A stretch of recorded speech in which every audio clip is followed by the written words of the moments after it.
Az eredeti nevem nekem is negyedik villanatista koromig engem Bain Mihálynak hívtak.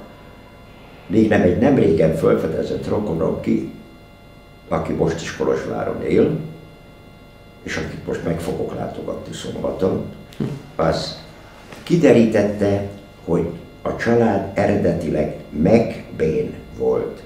Tehát skótok voltak a fölmenők. Az én nagyapám már negyedik generációs olaszként született. Valamilyen skót törzsű ellenségeskedésről, mondhatnám kisebb háborúskodás miatt hagyták ott annak idején Skóciát. Az anyai részről egy Túróci néven szerepelt, az én elég jó nagymamám. Az ő anyja nagyon gazdag alsóvárosi volt. Egyébként én magam is alsóvároson születtem, 15-16 évesen, egy olyan kis összejövetelen, ahol a Szegedváros tiszti főorvosa, egy Wolf nevű úr tartott beszámolót a világ körüli útjáról. Hát mondtam se kell, hogy tátott szájjal hallgattam, ez az óriási dolog volt, ugye, és az embernek akkor az ilyen romantikára éhes lelkedet nem győzte, hogy a szivasú ittuk be minden szavát. És ez a Wolf azért érdekes, mert ő a Bokor utcának a vasúti töltés végén lakott. Nála lakott alléletben Radnóti a költő. És majd tábla olvasható ott azon a házon, hogy itt volt albérlő Radnóti. A továbbiakban még elmondanám, hogy ha már benne vagyunk a családi vonatkozásokkal, hogy apám legkisebbik nővérét, vagy legkisebbik leánytestvérét, a húgát, feleségül vette egy Kramantik Mihály nevű úr, aki szintén hajós kapitány volt. Tehát egy családra a hajós kapitányság rányomta a bélyegét. Van egy könyvem, ami Horthy Miklósról szól és az életútjáról. Óriási meglepetésemre, elég személyesen is ismertem természetesen ezt a Kramantik Mihály. Le van fényképezve Horthy a Novara nevű hajón födélzetén a Tiszai Társaságában. Ott van ez a derék jó nagybácsi, ott van tehát a Horthy Miklós Társaságában, akkor volt sorhajó főhadnagy. Amikor a háború véget ért, akkor még maradt 7 vagy 8 magyar kereskedelmi hajó, és még egyebek is, volt még akkor egy sereg Monitor, meg ez hasonló. Mindezeknek a vezetője lett ez a Kramantik Mihály. Haláláig ezt csinálták, hiszen 40-es évekig ő volt a vezetője ennek, és ilyen formán én abban reménykedtem, hogy én is tengerész leszek. Én 5 évig tengerésznek készültem, mert volt egy akadémia, csak erről nagyon kevesen tudnak. El kellett végezni érettségi után 1 évet hajón, mint közlegény. Utána volt egy 2 éves akadémia, amelyből 1 év Budapesten és 1 év Fiumében zajlott, és akkor akik végeztek sikerrel, kereskedelmi tengerészeti hadnagyok lettek. Ezeket a hadnagyokat a kevés magyar hajó természetesen nem tudta mind befogadni, de sokat nem vettek föl. Ellenben elsősorban Belgium, Hollandia és Anglia pillanatok alatt lecsaptak. Úgyhogy ma már kevesen tudják, hogy ezeken az előbb említett nemzeteknek a hajóin számos magyar tiszt szolgált. Hát vonzó volt ez a pálya, most arra nem térek, hogy miért nem sikerült ez a dolog. 1-2 szót szólnék a feleségemről, mert én úgy gondolom, hogy ez is vele tartozik. Amikor én udvaroltam neki, és egyszer adott egy névjegyet, akkor néztem, hogy mi ez a dombornyomás ott a sarokban. Ott van egy hazágú korona és valami címerféle, és akkor tudtam meg, hogy ő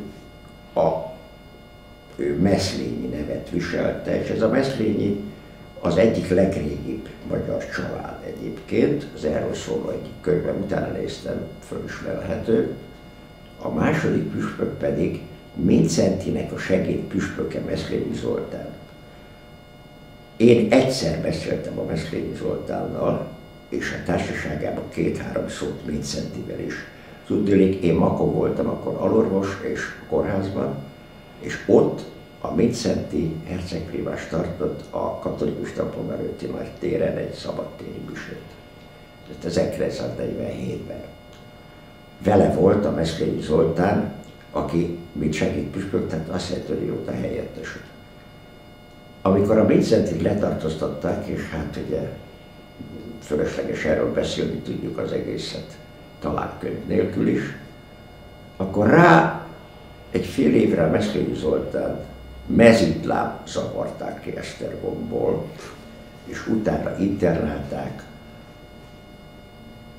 kegyetlenül megkínozták, és végül szabályosan agyonverték, mert nem mondott terhelő adatot Mindszentyre. Most az elmúlt évben, tehát 2010-ben a pápa ezt a Meszlényi Zoltánt, mint vértanút, boldoggá avatta. Nem tudom, erről hallottál-e? Nos, hát ennyit a Meszlényi családról. A másik része pedig, hogy a feleségem közvetlen leszármazója annak a családnak, annak a Meszlényi Terézia családjának, tudjuk, a Meszlényi Teréziát Kossuth Lajos vette el feleségül. És hogy a Meszlényi és a Kossuth család hogy került még közelebbi rokonságba, a Meszlényi Teréziának a Rudolf nevű testvére pedig feleségül vette a meglehetősen ismert Kossuth Zsuzsannát, tehát Kossuthnak a húgát. És így aztán a keresztházasság folytán egy szoros kapcsolat alakult ki, és hát erről sokat lehetne mesélni, de azt hiszem, hogy ennyi.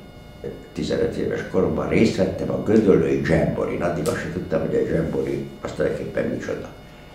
Serkészek világtalálkozója, amit minden évben megrendeznek, és abban az évben Magyarország kapta a rendezési jogot. Gödöllőn egy gyönyörű helyen alakultak ki, egy valóságos táborváros alakult ki. Hozzávetőlegesen 15 és 17 ezer közé teszik a megjelent cserkészek számát a világ minden tájáról. Óriási séták estek, ott volt szabadidők is bőségesen, tábori bőség voltak ide-ott. És eljárogattunk, és akkor állandó kísérőként vitt magával engem egy akkor nálam 3-4 évvel idősebb, 5 évvel idősebb fiatalember, aki ragaszkodott hozzá, hogy menjek vele, mert úgy látszik, valami kis gátlásai voltak. Sok ilyen úgynevezett cserélt anyagot gyűjtött be, jelvényeket, szövegeket, ehhez hasonló idegen táborokból, tűrhetően beszélt már akkor angolul. Úgy hívták, hogy Szőkefalvi Nagy Zoltán. Talán nem is kell mondanom, hogy ki ez a Szőkefalvi Nagy Zoltán, de ez szintén egy európai űrű matematikus, aki meghalt. Jóformán minden külföldi és hazai díjat begyűjtött, amit ebben a szakmában lehetséges. Később is sokszor találkoztam vele itt Szegeden. Na mostan a másik érdekessége, hogy hétvégeken, mert akkor még nem volt szabad szombat, alig, hogy hazamentünk a tanítás végén, már ebéd után szinte az utolsó falatokat nyelve, kapkodtuk össze magunkat, fölkaptuk a cserkészruhát, hátizsákot, bepakoltuk sátorlapokat, és összejöttünk 6-8-an az Őrsteát, elmentünk, vízi cserkészek voltunk abban az időben, lementünk a vízitelepre, levittük a csónakokat a vízre, és ugye föleveztünk vagy a Tiszán, aztán a Maroson.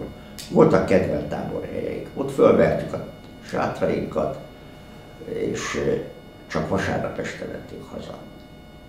Egy alkalommal, úgy körülbelül Alkonyat volt már olyan 40-50 méterre, leparkolt ott egy autó, lejöttek a töltésről egy Porgány nevű helyen, kiszállt belőle 3 személy, ők is sátrat vertek. És már nálunk már égett a tábortűz, amikor oda jött egy férfi, és mondta, hogy átjöhetné nekem beszélgetni. Természetesen jöjjenek át. Átjöttek, beszélgettük, bemutatta a feleségét, és egy kis csitri kamaszlánya volt. Na most a lényeg az, hogy ez többször is megismétlődött. Mikor mi reggel korán fölkeltünk és citriztünk, mert hideg volt, hát erre ezen a legjobb orvosság az volt, hogyha egy szál ürdőkatyába belerohantunk a vízbe, és ez a férfi velünk úszott, egy jól fölépítésű, izmos, erős, atlétikus férfi volt. Velünk rohant bele a vízbe, és úsztunk, mint a bolondok, árellen még ki nem fulladtunk. Aztán hányat fekve hagytuk, hogy vigyen a víz. Csodálatos időszak volt ez, most ez teljesen mindegy. Annyit tudtunk csak erről a férfiről, hogy Szentgyörgyinek hívják, és az egyetemen tanít. Aztán teltek, múltak az évek, és amikor én is medikus lettem, ő tartotta az első évben ugye az orvoskémiát, az orvosi biológiát. Már az első órán, az első alkalommal megismert. És akkor beszélgettünk, például egy alkalommal behívott óra után, és azt mondja nekem, hogy úgy tudom, hogy ön a Róka utcában lakik. Mondom, igen. Hát akkor azt mondja, maga az Oktogon mellett éli az életét. Oktogon? Nem, bocsánatot kérek, nem egészen értem, pesti Oktogon, tudom, de szegény. Pedig azt mondja, amikor én jövök, megyek, utazgatok Pestre, akkor még nem volt autója, azt mondja, mindig elmegyek egy kis tér mellett, elmondta a térnek pontosan a nevét. Azt mondja, hogy Vaspálya utca, Borspalota, Róka utca, a Vaspálya utca folytatása, az ilyen-olyan, nem tudom milyen, az akkor a Boldogasszony utca, a Króféle vegyesbolt. Tökéletes Oktogon. Hogy lehet azt, hogy Szeged nem kap erről a kis térről külön egy nevet? Nagyon megérdemelném. Egészen elképesztő, soha nem hallottam senkitől. Persze azóta gondosan megnéztem, és 100%-ig igaza van. A mai napig ott áll a kis Oktogon, de senki nem nevezi úgy. Aztán később, harmad-negyedéves medikus már, amikor én is tagja lettem annak a 7 tagú társaságnak, akik megrendezték a medikus-patikus bálakat. A medikus-patikus bál az egy nagy esemény volt, mondhatnám a félmegyére kiterjedt állarcos bál volt, és mindig más-más stílusban rendeztük meg. Egy alkalommal keleti jelleget adtunk a bálnak, akkor még Kas nevű kávéjában, most Hungáriának hívják, ott zajlott a nagy esemény. De nem akarok vele menni részletekbe, nagy fölvonulás volt, maharancsát hoztak hordszéken, előtte tigrisbőrbe úgy szelítített állat a lábára, stb. Ez a Batiszvalmi professzor volt, most a kövéremben. A végén rabszolgákat hajtottak, vagy ilyen foglyokat, mondjuk inkább kivégzésre, ostorral verték őket, és mögöttük jött a hóhér. Talpig, cipőig, vörösbúgyos, a fölhajlott orrú piros cipő, bronzbarnára festett fölsőtest, fölnyújtott 2 karjában egy hatalmas, széles pallost tartott, tehát a kivégzéshez. Ez a hóhér Szentgyörgyi Albert volt, aki akkor már Nobel-díjas volt. Én nem ismerek egyetlen Nobel-díjast sem, persze lehet, hogy ez csak azért, hogy nem tudatlanságom, aki ilyen szerepkörre vállalkozott volna. De Szentgyörgyi ilyen típusú ember volt, minden bolondságban benne volt.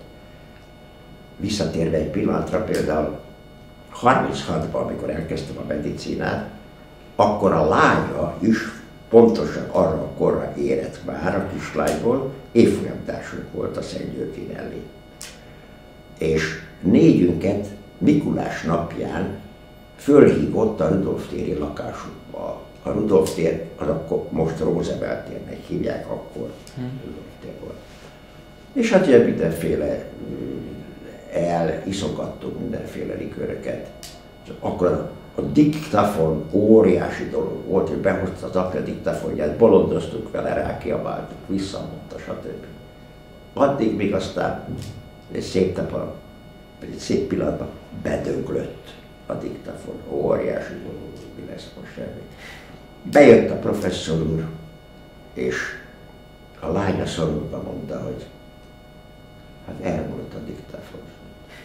Legyintett rá, és leszitta a lányát, hogy ilyen vacak pancsokkal kínálja a kolléga urakat. Első éves palanták voltak, ugye, hát ez volt a divat az egyetemen, kolléga urak.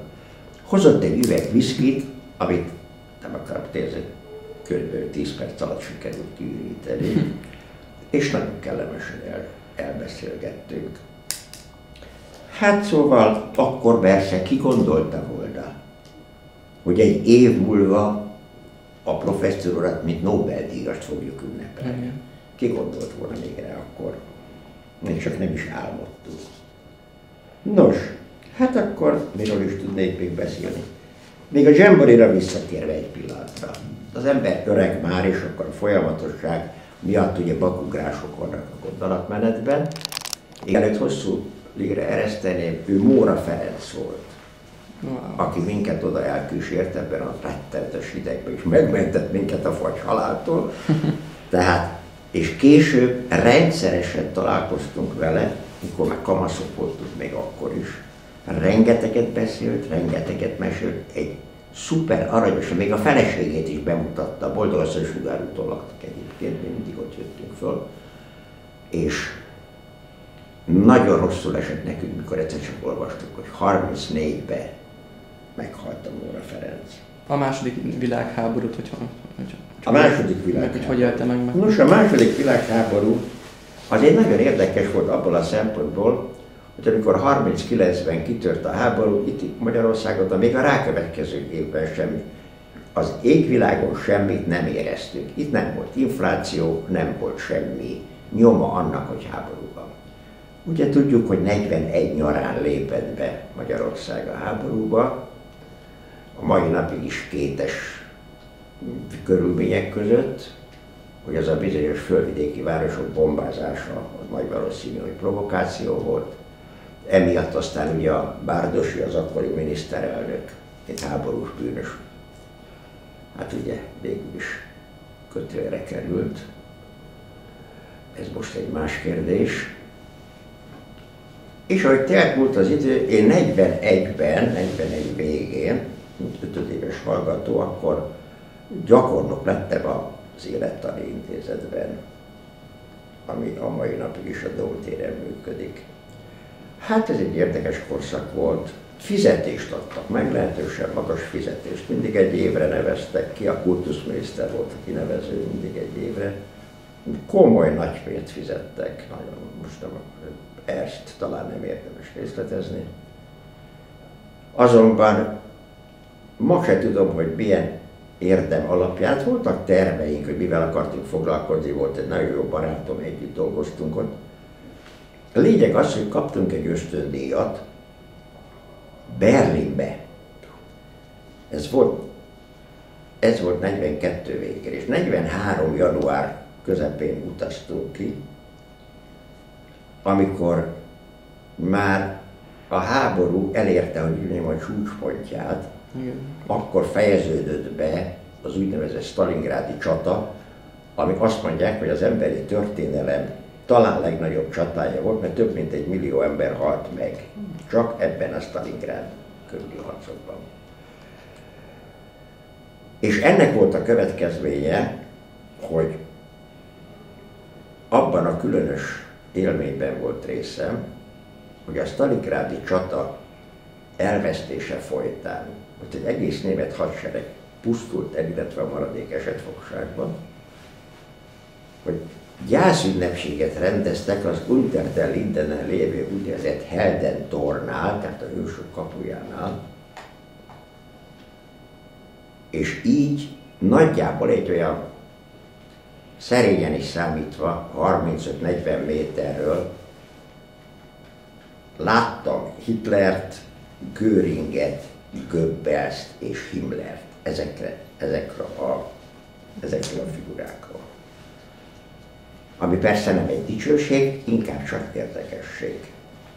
Azon kívül ott Berlinben 6 hatalmas légitámadást éltem át, ami itthon Magyarországon teljesen ismeretlen volt, és volt olyan híradás, az újságokban másnap, hogy 400 géppel bombázták Berlint.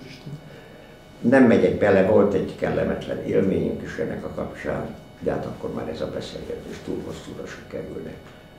Akármilyen furcsa, háború ide, háború oda, légitámadások, nagyon érdekes élet folyt ott, és a Humboldt Egyetemen, és annak a kapcsolt részei, igen élénk élet folyt, és mondhatnám, hogy nem akármi. Az óriási ismerettségek születtek ott.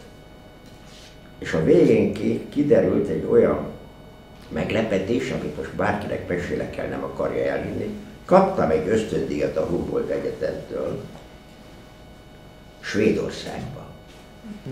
Korlát nélkül. Tehát ha akkor én fogom magam is, fölülök a vonatra és elmegyek Svédországba, el lehetett menni. Akkor én az egész háborút úgy vészelem át, a maradék részét, hogy szinte nem is tudok róla. De hát ugye a világ nem olyan egyszerű, mint ahogy ezt a boldogabb halandók elképzelik.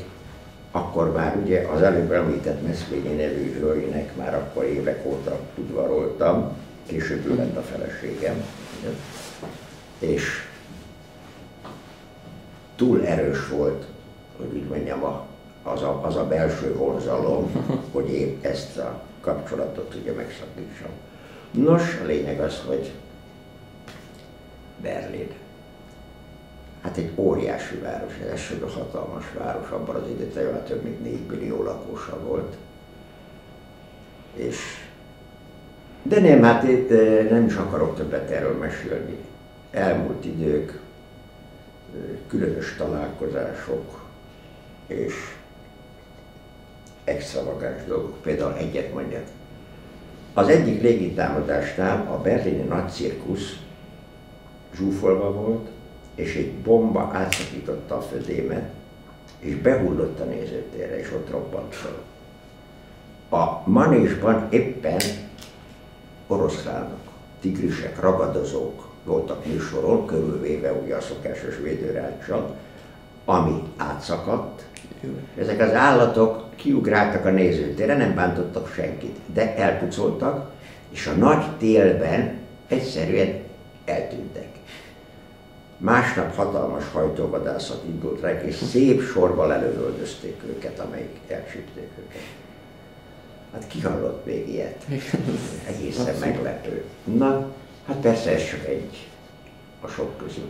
Berlinben elképesztő jegyrendszer volt. Már az első napokban, már a magyar követségen is mondták, hogy itt a hivatalos igazolás, és akkor eljárt egy hétig különféle hivatalokban jártunk, és egy aktatáskára való jegyet gyűjtöttünk össze. Ott láttam életemben először Mirelit cikket. Akkor soha, még addig a hírét se hallottuk. Amikor megkaptuk, az olyan volt, mint egy cipős doboz, de nagyon hideg volt, és kibontva olyan volt, mint egy tégla, egy vörös tégla. Kiderült, hogy mélyfagyasztott paradicsomlé volt, és azt szépen kis kanállal megeszegettük. Hát ugye ilyen dolgok, hát ezek apróságok. Azt mondták, hogy olyan szigorú jegyrendszer van, hogy aki ezt áthágja, jegyet hamisít, kegyetlen büntetéseket kapnak. Ott lévő már, hogy úgy mondjam, idősebb ösztöndíjasok, akik már 1-2 évet ott eltöltöttek, azt mondták, hogy ne törődjünk ezzel. Elvittek olyan külvárosi, meg belváros széli, meg ilyen-olyan helyekre, ahol csodálatos nagyvacsorákat lehetett enni, francia vörösborokat inni, és sehol egy jegyet nem kellett érte leadni. Azt mondták, hogy a pincérek, a porosz pincérek a világ leggorombább pincérei, és itt ezek mord embereket nem lehet megvesztegetni. Én egy klinikán dolgoztam ott, és aztán minden délben elmentem ebédelni, egy meghatározott étterembe. Egy idősebb férfi szolgált ki, mindig ugyanannál az asztalnál, és soha nem szólt egy szót se. Csak bemondtam, hogy mit kérek, hozta, letettem. Mikor fizettem, akkor egy gerek márkát letettem az asztalra. meghökkenve nézte, aztán nagy nehezen elvette. A következő alkalommal mindig, nem tett bele egy hét, és óriási meglepetésemre föladta a kabátomat. Ugye? Aztán később, mikor már egy év, akkor már csak egy fél márkát adtam, és a fél márka ellenére is föladta a kabátomat. Nincs megvesztegethetlen ember a világon. Én erre a gyermekdet következtetésre jutottam akkor, abban az időben. Hát szóval ez nagyon, nagyon sok csinos lány is járt oda abban az étterembe, és ezeket, hogy is mondjam, én akkor egy úgynevezett lengyel kabátot viseltem. A lengyel kabát ma már nem ismerős. Az ugyan fél lábszárig ért, vagy még lejjebb, és gombok helyett ilyen fekete, szürke volt, és ilyen fekete zsinór kapcsolta össze. És egy kihajtott prim galéria volt. Tehát egy kicsit ilyen, bár lengyel kabátnak hívták, de mégis inkább magyaros jellege volt. Ezek a lányok, nem tudom miért, de valahogy nagyon tetszett nekik ez a kabát, és így aztán ezzel a kabáttal nagyon sok egyetemista lány ismerősre tettem szert, akik aztán később ugye napjainkat ott egy kicsit vidámabban is tették természetesen, és nem beszélve a nyelvtanulásról. Ugye aztán szilárd meggyőződésünk alakult, hogyha idegen országban meg akarsz tanulni nyelvet, akkor szerezz egy lányt, és akkor gyorsan megtanulsz. Hát persze lehet, hogy téves fölfogás ez ma már. Angol fogság. Angol fogságnak a sajátosságai, amit egyébként nem is volt fogság. Én például dolgozhattam a környéken, mint orvos. A környékbeli parasztok elhívtak, és én gyógyítottam. A honorárium mindig élelmiszer volt, mert ott az volt az egyik legfontosabb. Bár nem volt rossz az ellátás, de az élelmiszer egy óriási kincs volt. Nos, ott tanultam meg például autót vezetni. 5 tonnás dízel teherautót tanultam meg autót vezetni. Szép. Ott az a csodálatos, szép Alp részén, ahonnét a távlatban az alacsony Tauerneknek a szirtjeit lehetett látni, mikor reggel fölébredt az ember. Na mindegy. Szóval a fogság. A fogságból aztán ugye egy szép alkonyatkor búcsú nélkül elléptem. Egyszerűen ott hagytam. Mert láttam, hogy a tábor végén kívül ott mindig jött egy vonat, meghatározott idővel. Enyhén emelkedett egy lejtőn, és ott mindig lelassult. És ezt tudtuk, hogy észak felé megy, Bécs felé. Hát, lényeg azt, én felugrottam egy ilyen vonatra, amikor lelassult, és döbbenetemre tele volt katonával. Egyébként átvergődtünk a szovjet zónán, sokszor kinyitották, benéztek, elvittek ezt-azt, de nem bántottak, hagytak. Bécs környékén egy pályaudvaron nagyon sokat elcsörögtünk. Aztán le akar mésztetezni, átmentünk Magyarország, Kaposvár, hogy a határon leszállítottak. Alapos pontozás volt. Hát, és szinte nem maradt semmi. Ott valóságban magyar katonák kifosztottak, ez az igazság. Kifosztottak. Elvették a 3 pisztolyomat. Én valamikor célművészettel foglalkoztam. Itt beszúrom azt az érdekességben, nem tudom, hogy még egyszer országos bajnok is voltam kapáslövészetben. Sőt, még egyszer olimpiai keretjelölt is voltam. Na mindegy. És elvittek egy táborba Kaposváron, ahol egy tornateremben laktunk. Tábornokok és egyéb szegény legények társaságában. Kikérdeztek, nem töltöttünk-e el, vagy nem tartoztunk-e úgynevezett bűnös alakulatokhoz. A legbűnösebb alakulat volt a Szent László hadosztály, ami zömmel fiatalakból állott, de ők harcoltak a legelszántabban a szovjet csapatok ellen. Aztán a hunyadi páncélosok, aki oda tartozott és névsoruk volt, hogyha valakit elcsíptek, aztán nem tudjuk, hogy mi történt. Röviden szólva, Sikerült hazajutni, elmentem az Élettár Intézetbe, hogy folytassam ott az ottani tevékenységet. Simán kirúgtak, mondván, hogy kapitalizmussal fertőzött emberre semmi szükségünk nincs. És hát így aztán bánatomban egy fél évig zongoraleckéket vettem. Azt hitték, hogy meghűltem. De hát ez más, a zenébe nem fogok bele, mert azt reggelig lehetne beszélni a zenéről. Lényeg az, hogy Makón kaptam egy alorvosi állást. Diós Szilágyi Sámuel volt a belgyógyászfőorvos. Ma Makói Kórház az ő nevét viseli. Igen. És hát az szépen simán ment az élet, aztán átkerültem a nőgyógyászatra, ahol botrányos munka volt. Éjjel-nappal iszonyú munka volt. Örökös kialvatóság. Szörnyű. Csak a lényeget mondom el.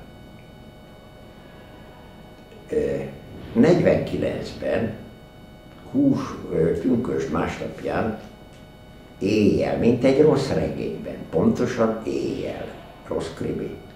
Berúgták, nem kinyitották, berúgták a szoba ajtaját, berohant 3 civil, pisztolyokkal a kézbe. Elkezdtek ordítani, hogy adjam elő a fegyvereimet. Pillanatok alatt, hát nem volt a szobában, mi volt. 2 ágy, meg a 2 éves kisfiamnak a gyerekágya volt ott. Egy szekrény volt, annak letépték az ajtaját, kórházi tulajdon volt, nem izgalmas. És ordítottak, öltözzek föl, de azonnal. Mert álltam ott egy szálgatjában, micsoda. Ma az ember visszatekint, ez ha humorba hajlítanánk, vagy mosnánk meg ezt a történetet, akkor ez ugye Rejtő Jenőféle jelenetsor lenne. De hát fölöltöztem, azt mondták, hogy elvisznek egy félórás kihallgatásra. Hát ez a félórás kihallgatás 1,5 évig tartott. Ez alatt a 1,5 év alatt, különösen részletekben nem megyek bele, mert az mégis megint nagyon hosszú lenne.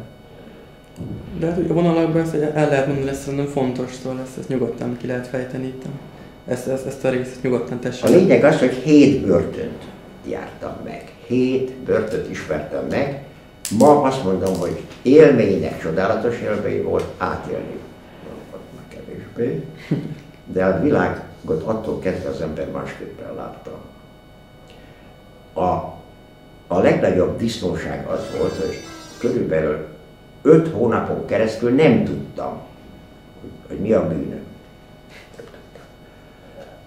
Ennek az egyik legszörnyűbb része volt először behoztak ide Szegedre, a Béke utcába. Magánzárka. Ott voltam vagy 8-10 napig. Akkor belettek egy közös nagy terembe, ahol fapricseken kellett éjjel-nappal aludni, ez eltartott több mint egy hónapig.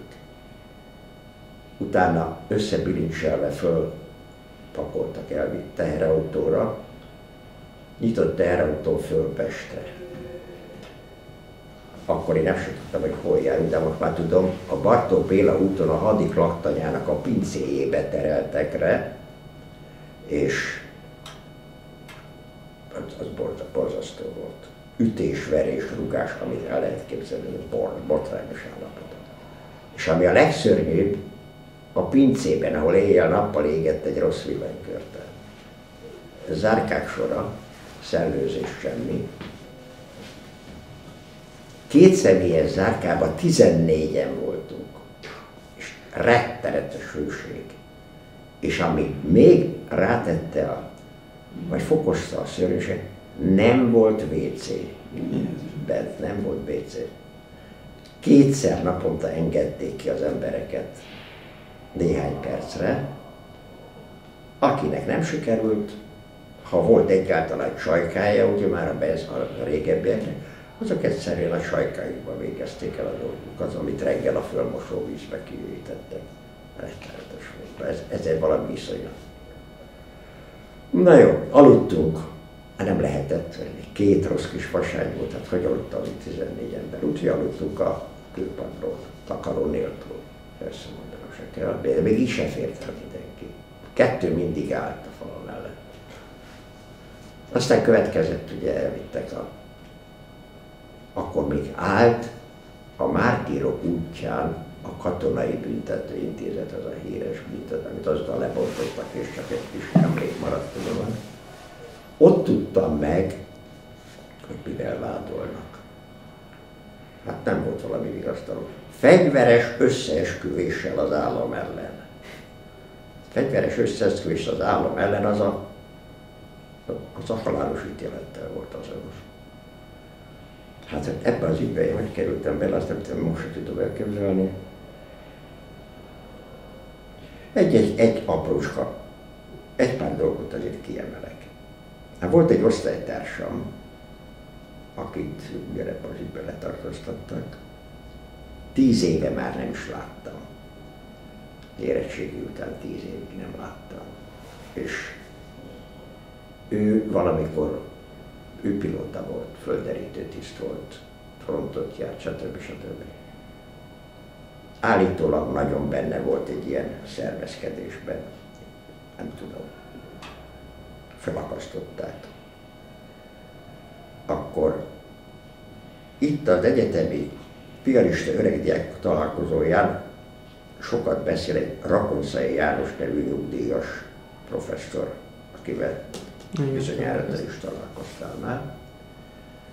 A következő, a kapcsolat úgy alakult ki, hogy később tudtam meg, hogy ott volt egy időszak, amikor 15-16-an voltunk egy közös nagy cellában, és lámpaoltás után beszélgettünk erről. Hát ott mindenféle fajta ember volt. Ott volt a Nemzeti Bank egyik helyettes elnöke, akkor a tőzsdei vezérigazgató, a tőzsde vezérigazgatója, a Duna Gőzhajó Társaságnak a főigazgatója, meg ilyen emberek, ilyen. Na, a lényeg az, hogy egy idősebb úr, hát akkor 60 év körül járhatott, hogy hát én meg akkor lehettem olyan 31 éves, hát nekem idős úr, elmondta, hogy ő a MÁV vezérigazgatója. Azt mondja, majd nem, hogy képzeld el, hogy első fokon a hadbíróság engem halálra ítélt. Csak tudnám miért. Csak alig várom, hogy jöjjön a másodfokú ítélet, hát ki fognak engedni, hát ez nevetség. Ez egy abszurd dolog. Most nem részletezek be, rengeteg dolog volt közben. Én közben átkerültem, aztán az ítélet 2,5 évre elítéltek, átkerültem a rabkórházba, a Gyűjtőfogház rabkórházába. Ott tudtam meg nyáron, hogy ezt a bácsit, ezt a Varga Laci bácsit felakasztották. Például ezt a már vezérigazgatóját. És aztán derült ki, mikor hosszú idő után, vagy 30 évvel később, ugye a Rakonszaival újra találkoztam, mert én nem voltam Szegeden 37 évig, amikor összetalálkoztam vele, akkor derült ki, hogy az egész család, rokonság, stb. Közül én láttam és beszéltem utoljára ezzel a Varga Laci bácsival. Én meséltem el, hogy mi volt, hogy volt. Nem tudtak róla semmit. Hát, hogy milyen furcsa tud lenni a világ, ugye? Egyébként ebben az ügyben, amiben mondom, én belecsöppentem, mint Pilátus a krédóba, ebben az ügyben 6 embert felakasztottak. Hát most ugye nagyon érdekes lenne elmondani azt, hogy lám, már 21. éve, hogy megszabadultunk a szovjet rabságból. Én már akkor, már a Rákosi korszakban is harcoltam a szörnyűségek és a kommunizmus ellen. Csak van egy ilyen kicsi kis hiba, hogy ez nem igaz. A mai napig sem tudom, hogy én hogy keveredtem ebbe az ügybe. Egy alkalommal merő kíváncsiságból beütöttem a Google keresőbe a saját nevemet. És mérhetetlen megdöbbenésemre 5 teljes oldalon ezt a koncepciós pert letárgyaltam. internet. Igen. Letárgyaltam. Benne vagyok, kétszer-háromszor is említik a nevemet benne többet. Meg az előbb, meg a kivégzetteket is. Szóval a világ ilyen furcsa. Így 3 éves állásvesztés is járt. Miatt a börtönviselésképpen. De most nem akarok belemenni. Nem lett belőle csak fél év, mert szükség volt egy szülész orvosra Bezőhegyesen, és az ottani kórházban végül alkalmaztak. Alorvos voltam 61-ig ott, végül azt kell mondjam, hogy Békés megyében az ottani pártbizottság mindent soha a szememre nem vetették, hogy mi volt, soha erről szó nem esett. Majdnem, hogy azt mondjam, megbecsültek. Bár kétségtelenül jó kapcsolatokat építettek ki a betegekkel, elég egy területen, majdnem 30 község tartozott ahhoz mármint vonzó, vagy mondjuk úgy, hogy holdudvar, akik jártak oda. Volt olyan év, hogy majdnem 500 szülés bombolódott le a kis kórházból, és nem beszélve a gyógyászati esetekről. Én jól éreztem ott magam. Végül úgy döntöttünk, hogy elmegyek oda egy évre, aztán majd meglátjuk, mert nekem már Pesten lett volna egy tanársegédi állásom az Zoltán klinikán, de persze ebből nem lett semmi. Úgyhogy az egy évből végül 30 év lett. Igen. Aztán az utolsó 16 évet, mint kórház rendelőintézeti igazgató főorvos úr töltöttem ott el. Építettünk egy nagyon szép rendelőintézetet, ami ma is működik. Építettünk egy remek kis emeletes belgyógyászati osztályt, ami akkor a megye legmodernebb belgyógyászati osztálya volt. Én jól éreztem magam. Amikor onnét nyugdíjba mentem, és már azt hittem, hogy réges-régen elfelejtettek. Egyszer kaptam egy ajánlott levelet, akkor már várossá alakult Mezőgyes,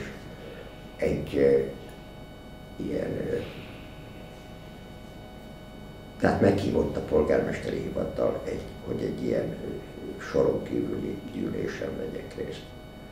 Hát nem akarom összetezni, nagy meglepetésemre kaptam egy kitüntetésről szóló oklevelet, tenyérnyi nagyméretű bronzplakettet szintén belevésve, nevem és köszönet azért a munkáért, amit annak idején ott végeztem, el nem tudtam volna ki. Mindez több évvel a nyugdíj után. Úgyhogy a világ, mintha valami icipici kis elégtételt is sütött volna sok mindenért. Mert azért ez a váratlan élmény, azért a megszokott életpályáról totálisan kiszökkentett. Tehát egy teljesen új nyomon kellett elindulni, ami végül is úgy végződött, hogy mondjam azt, nem bántam meg. Jó volt. Hogy a börtön után az 56-os forradalom az, hogy érintette önt, hogy a családját az 56-os forradalom a börtön után? Hát az egy nehéz ügy volt. Tudniillik, a szabadulásom utolsó élménye az volt, hogy a rabkórházban, ahol dolgoztam, a szabadulásom előtt 4 nappal egyszerűen kihajtottak a Havasudvarra, december első napjaiban vagyunk, kihajtottak a Havasudvarra, mondta, hogy az összes cuccot össze kell szedni, és úgy bilincseltek össze, és fűztek rabláncra, mint valamikor a rabszolgákat. Vagy 8-10 ember egy ilyen láncon, hosszú láncon. És akkor fölkínlottunk egy nyitott teherautóra, és kemény hidegben nyitott autón, óriási iramban Budapestről elautóztunk Mária Nostrára. Tehát ez azt jelenti, hogy végig a Dunakanyarba, át az északi oldalra, és a Börzsönyben, Szobnál föl a Mária Nostrai műintézetbe. Hát az egy nagyon kemény börtön volt, mert akkor azt már átvette az ÁVO, és ott töltöttem el pontosan 4 napot. Már azt hittem, hogy ki sem fognak engedni. De meglepetésre mégiscsak kiengedtek. Az a börtön valamikor kolostor volt. Templomhoz van csatolva egy kolostori épület. A templom egyébként látogatható. A börtön az szigorúan el van izolálva a templomtól. És pontosan amikor kiléptem az ajtón, a baj az volt, hogy őrült hideg volt, és nekem nem volt téli kabátom. Mert amikor elvittek, kánikula volt, ugye. Na, szóval a lényeg az, hogy pontosan déli harangszó megszólalt, akkor mondtam magamban, hogy ez már valami. Ünneplik a szabadulásomat harangszóval, hát ez valami csodálatos dolog. Akkor onnét jó 15 kilométeres séta volt le Szobig a vasútállomásra.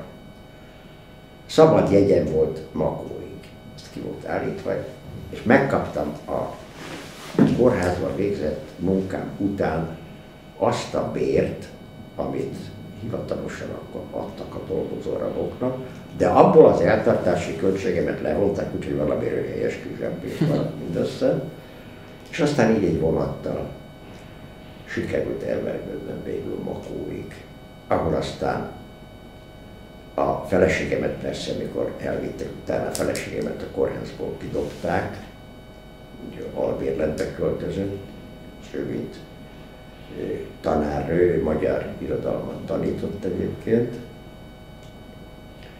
Többször ki akarták dobni a iskolából, mert voltak uszítók, és mind utólag tudtam meg, hogy szülői értekezleten volt, aki felállt és ordítozott, hogy az én gyerekemet egy hazaáruló felesége ne tanítsa meg, ehhez hasonló.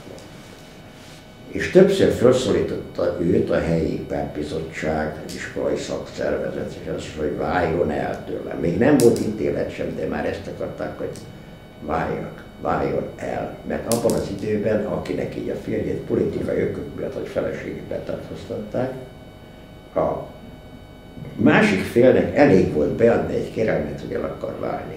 Mindenféle bírói hercegutca nélkül kapott egy papírt, hogy elvált. A feleségem mindig nemet mondott, és végül azért volt egy nagyon tip-top igazgató Makónak Árvin utcai iskolában, aki megóvta őt attól, hogy kidobják, úgyhogy az ő keresetéből éltük aztán valamivel több mint fél évet. Igaz, hogy avassalolnám meg ehhez hasonló dolgokon, de mindegy.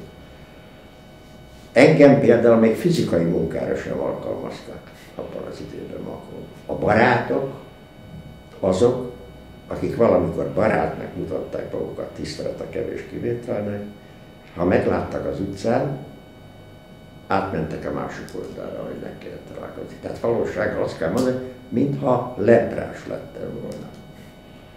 Ezeket mind le kellett jelni, és el kellett viselni. De hát ez egy ilyen világ volt. Hol is magyarázzam ezt, ez sokkal rosszabb volt a fizikai ártalmaknak, amiken át kellett esni. Mert például az előbb említett katonapolitikai osztály, mint tulajdonképpen magyarul kémelhárítót is jelentett volna, ott a Bartók Béla úton. Éjszaka nyitották ki a vasajtót, az őr beszólt egy nevet, akkor ki kellett venni, és éjszaka vitték el második, harmadik emeletre kihallgatásra, futó lépésben, úgyhogy az a szerencsétlen paciens, néha velem is megtörtént többször, már végül alig kapott levegőt.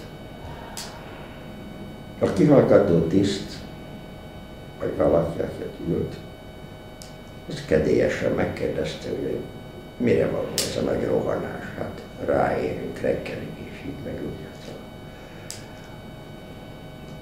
Szóval ezt lehetne szálazni, lehetne részletezni, de így ennyi idő múltán talán már fölösleges is.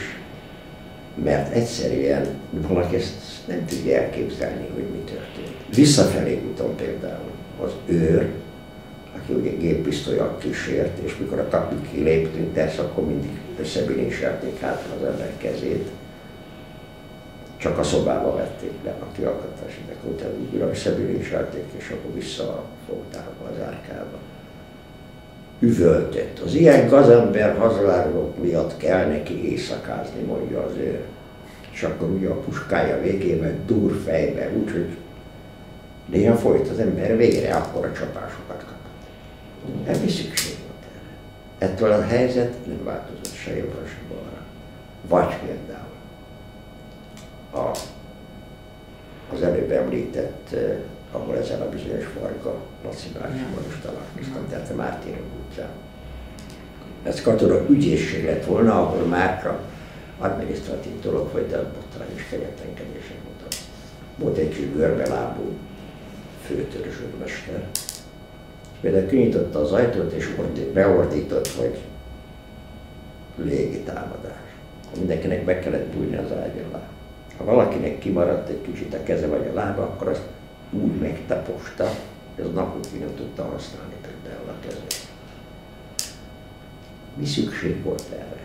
Vagy, mikor az első éjszaka, korán reggel vittek oda át, alig láttunk, napsütés volt, de ugye lenne a pincében olyanok voltunk 6 hétig, mint a vakok. Majd még vakultunk a nyilvánosság vagy a napon.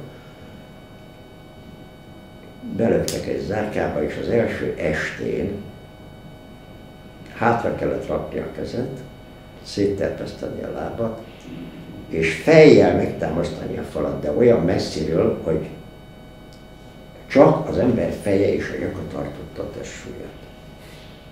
Ha valaki csak kicsit lépett közelebb a falhoz, hogy ne legyen akkora a feszültség, már jött az üvöltés, meg a fenékelrugás.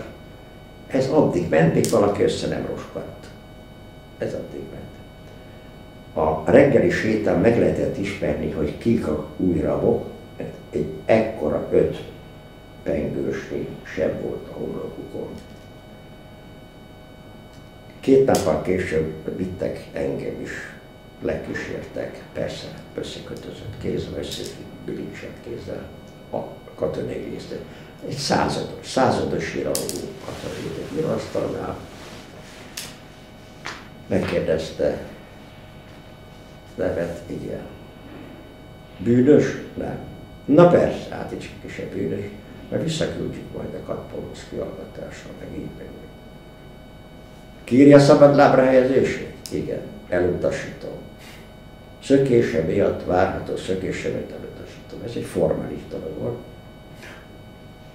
És akkor beleolvas, hogy figyelj, fegyveres összeesküvés, bevallja, hogy ez így? Nem. Hát persze, ezt nem vallja be senki. Így meg úgy azt mondja, hogy hát mondom, hát százados volt. Volt, amit ön is bizonyát tudja, hát én ezt erőszak hatása alatt írtam alá. Mert azt mondták, hogy ha nem írom alá a végén, akkor ide behozzák a feleségemet is. Mondtam, hát nevetséges, hát az ember ezt. De a lényeg az, hogy bizony sajnos nem volt ez nevetséges, mert azt mondja, hogy erőszak, vagy kínzás ugyan már, de százados, hogy ne rögtön nézzen a homlokomra. Nézett az asztalra, azt mondja, én nem látok semmit. Tehát nem akarta megnézni, hogy sebes a homlokom, hanem egyszerű. Ő nem látok semmit. Hát ilyen, ezek az apró momentumok is hozzátartoznak a szép börtönélethez. Hát nem tudom, hogy érdemes ezekről meg sokat beszélni. Hát csak annyit például. A börtönorvosoknak volt egy különös státuszuk a börtönéletben. Ott a gyűjtőfogház, azért hívták gyűjtőnek, mert tényleg az ország minden részéből mindenféle fajta került, hatalmas intézet volt. Egyébként ennek a közepén állt az úgynevezett kis fogház, az udvar közepén, ahol a legnagyobb nevezett háborús bűnösök, és akkor minden másnap harmadnap volt kivégzés. Olyankor egy-két órával később engedtek ki dolgozni. Hogy mire volt képes egy börtönorvos ebben az elképesztő, megnevezhető állapotokban is, egy alkalommal egy idősebb férfi, nem volt túl, hát mondjuk hozzá képest idős volt, tüdőgyulladással feküdt. Hát én voltam a kezelő orvosa, és megkérdeztem, hogy hát mennyi időt fog itt bent tölteni. Azt mondja, hogy nem sokat, ő a halálra tölték. Miért?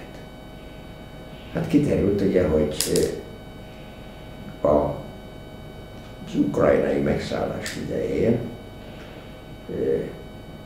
partizánokat hoztak be, és akkor ugye kijelöltek egy csoportot, azok minden civil ruhást a világ bármelyik pontján. Háború esetén civil ruhást fegyverrel fognak el, itt ellenállott, azokat kivégzik. Ez egy törvény. Na a lényeg az, hogy őt is besorozták egy ilyen kivégző osztagba, ezért őt halálra ítélték. Na most a lényeg az, hogy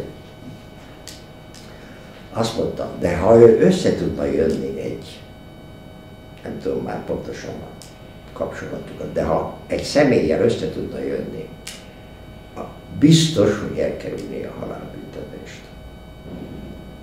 Hol van ez az illető? Sopron, Kőhidel. Röviden. Részletekbe nem mászok bele, mert az túl komplikált. Úgy körülbelül 3-3,5 hét múlva egymás mellett feküdtek. És ezt én el tudtam intézni, hogy milyen kapcsolatok és milyen összefüggések révén ez egy egészen sajátságos. Mit nektek meg lehetett csinálni ilyen körülmények között? Ez hihetetlen. Ez jó.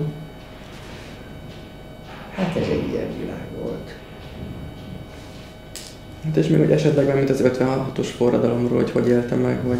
56-os időket mezőnyesen éltem meg, és nem voltak nagy dolgok, de iratmegsemmisítés volt, azt tudom, a tanácsnál, az állami gazdaságnál és a cukorgyárnál is, de semmi néven nevezendő kemény inzultus, mondjuk úgy, hogy vér egy csöpp sem folyt.